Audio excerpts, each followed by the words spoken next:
Vamos estudar um pouco de química, falando sobre as reações de oxirredução e oxidação dos álcoois. Então, para iniciarmos, vamos relembrar o que são os álcoois. Quando nós estudamos funções orgânicas, nós estudamos o quê?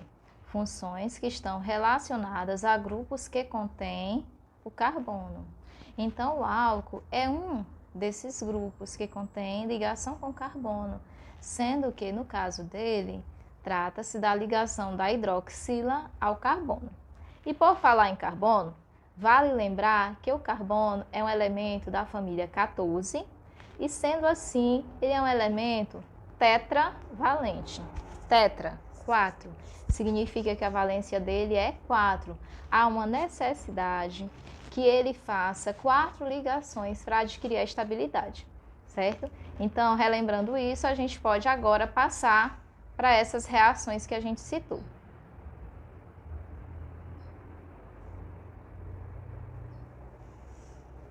Então, em que consiste essa reação?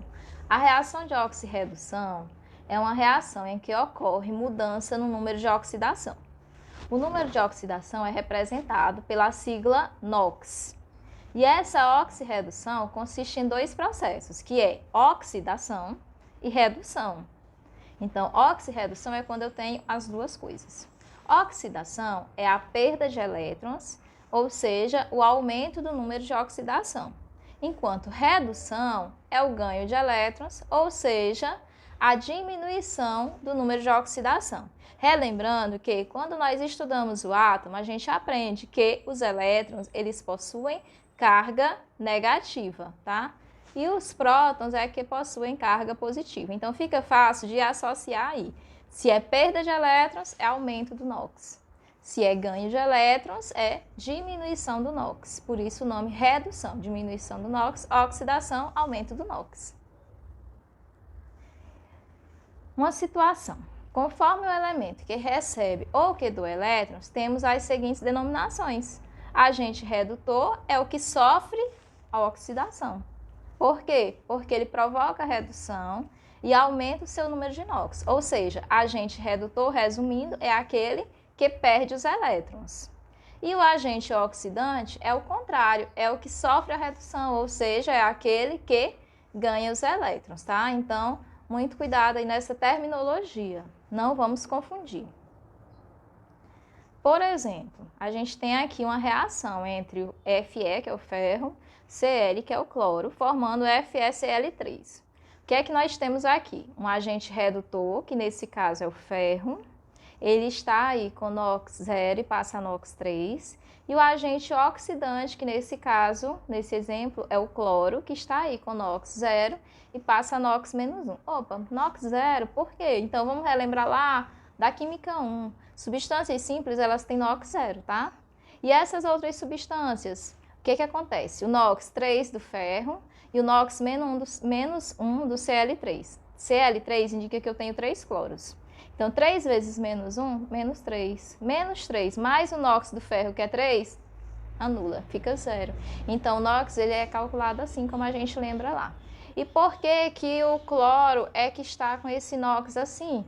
Porque, como o cloro é mais eletronegativo do que o ferro, é ele quem vai ganhar os elétrons, tá? Então, por isso que o NOx dele é menos 1. Relembrando o que eu falei agora há pouco, elétrons têm carga negativa. Então, esse menos 1 está indicando que ele está ganhando os elétrons, tá bom? E se ele está ganhando os elétrons, ele, então, está aí classificado corretamente junto com o cloro, como agente redutor e o cloro agente oxidante. Então, resumindo o que a gente falou agora. Processo de oxidação é a perca de elétrons, é quando o NOx aumenta e a gente tem, portanto, um agente redutor. A redução é o contrário, é quando eu tenho um ganho de elétrons, o NOx vai diminuir e eu tenho, portanto, um agente oxidante, tá? Lembrando aí que esse número negativo está indicando o ganho de elétrons, o número positivo está indicando a perca de elétrons, porque se eu ganho elétrons, eu tenho carga negativa, já que o elétron é negativo. Se eu perco elétrons, a minha carga ficou positiva. Por quê? Porque eu perdi carga negativa. Não vamos confundir isso. Então, exemplo, por que eu tenho que saber sobre oxirredução? Um exemplo claro do nosso dia a dia é a ferrugem. Então, a ferrugem é uma reação de oxirredução entre o ferro e agentes naturais, agentes da natureza, como o oxigênio e o ar. Então, o ferro vai ser oxidado, vai perdendo 2 elétrons, cada um. A presença da água vai acelerar a ferrugem, por isso que quando o ferro fica sendo molhado e exposto à luz solar, ao vento, entre outros fatores, ele enferruja mais rápido. Então, porque eu tenho aí sim um mecanismo de oxirredução, tá? Na ferrugem. A gente tem aí a expressão do ano do cátodo e a reação global, o que é que acontece na formação da ferrugem.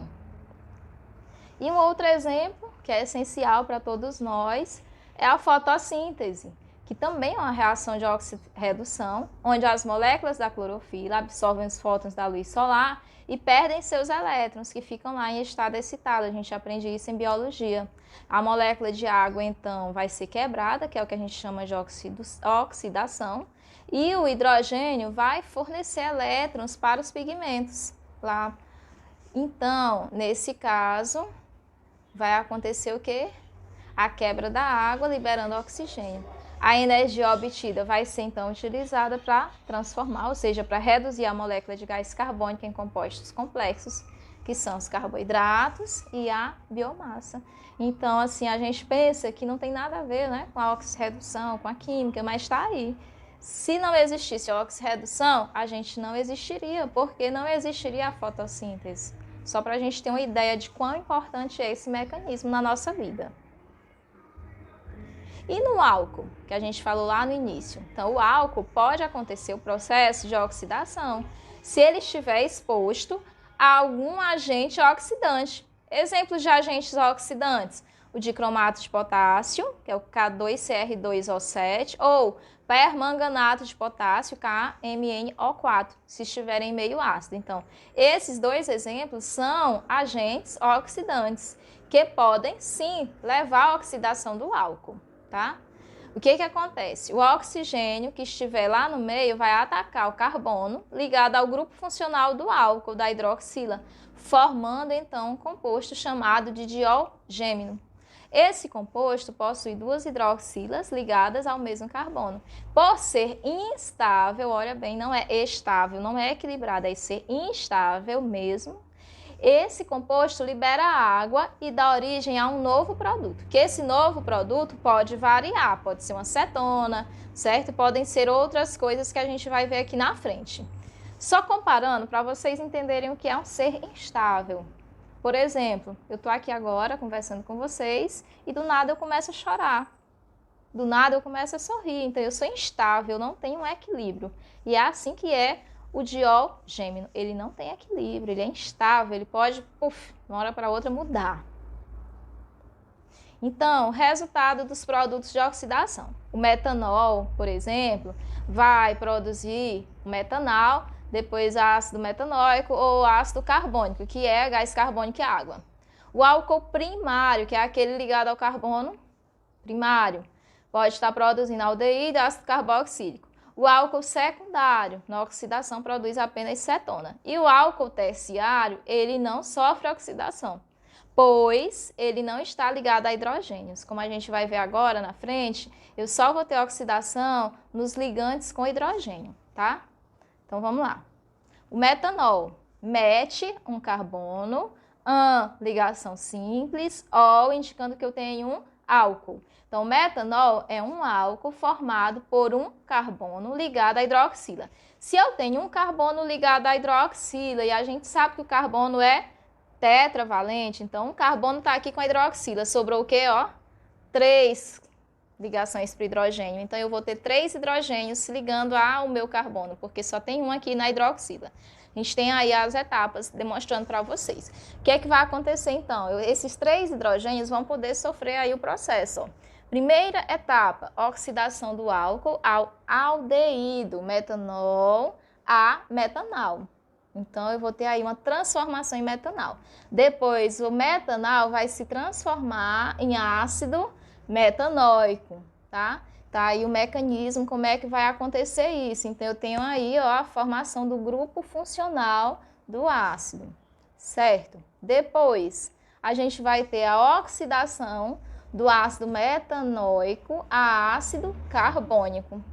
E depois a decomposição do ácido carbônico, como a gente falou lá anteriormente, formando gás carbônico e água. Agora observem que tudo isso só foi possível porque eu tenho aí, ó, os 3 ligantes de hidrogênio. Observem que o oxigênio que está aí, ó, o oxigênio nascente chamado, ele vai afetar onde está a ligação com os hidrogênios, tá?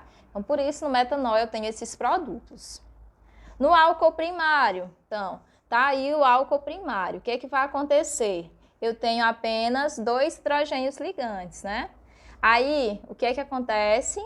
O carbono da hidroxila está ligado a apenas um átomo de carbono, por isso que ele é chamado de álcool primário, porque é o carbono primário, que só tem uma ligação com outro carbono. E os outros 2 ligantes são hidrogênios. Então, quantos lugares eu tenho para o oxigênio nascente atacar? 2, porque nós falamos que ele ataca no local onde tem hidrogênios. Lá no metanol, quantos lugares eu tenho para o oxigênio nascente atacar?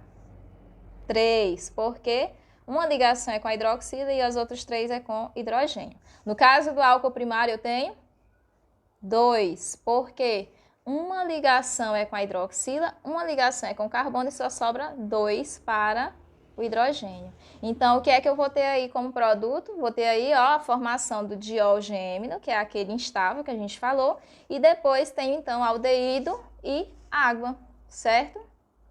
E no álcool secundário? O álcool é chamado de secundário quando o carbono da hidroxila está ligado a 2 átomos de carbono, ou seja, quando o carbono da hidroxila é secundário. Se eu tenho 2 ligados a carbono, 2 ligações com carbono, uma ligação para hidroxila, está sobrando o quê? Ó? Só um ligante de hidrogênio. Portanto, só há uma possibilidade para o oxigênio nascente atacar. E, portanto, será formado apenas um produto. E esse produto será sempre uma cetona, que é onde eu tenho aí a carbonila. Observem na representação do slide, aí no esquema, tá? Então, sempre que eu tiver essa oxidação no álcool secundário, eu tenho apenas formação de cetona. E o álcool terciário é porque ele está ligado, o carbono da hidroxila está ligado a 3 átomos de carbono. Se eu tenho 3 átomos de carbono ligados e um de hidroxila, sobrou quantos para o hidrogênio? Nenhum. Então, se não há ligação com hidrogênio, não tem como o oxigênio nascente atacar. Se o oxigênio nascente não tem onde atacar, não sofre oxidação. Álcool terciário não tem como sofrer oxidação. Aqui a gente tem um exemplo, tá? Oxidação no butandoisol. Trata-se de um álcool secundário. Eu até tentei circular o hidrogênio, né? Eu passei essa linha no hidrogênio, tá? Para vocês localizarem, que eu só tenho uma ligação para hidrogênio. Por quê? Porque de um lado ele está ligado com carbono, do outro lado ele está ligado com outro carbono e acima ele está ligado na hidroxila. Então, só sobrou um hidrogênio. Se só sobrou um hidrogênio, a gente já sabe o que acontece. Quem é que se forma, né? Então, eu coloquei aí que ele foi submetido a um meio contendo água, ácido e KMO4, que a gente já falou anteriormente. Então, esse hidrogênio é atacado pelo oxigênio nascente, formando-se, então, o diol gêmeo, que a gente comentou que é instável. E aí, então, eu vou ter a decomposição das 2 hidroxilas presentes nesse diol gêmeo, produzindo, então, uma molécula de água e uma cetona. Por quê? Porque eu vou ter que ter as ligações que a gente já comentou para adquirir a estabilidade dessa molécula. Então, resumindo, se eu tenho aí um álcool secundário, eu tenho a formação de uma cetona. Isso aí. Então, era isso que eu queria repassar para vocês hoje de química, tá? Sobre essa questão da oxirredução e sobre a oxidação, e em referência especialmente ao álcool, tá? E a gente tem aí algumas referências para o caso de alguém querer aprofundar mais esse estudo, tá? O que eu peço para vocês agora, então, é só estudar, estudar, estudar, construir conhecimento.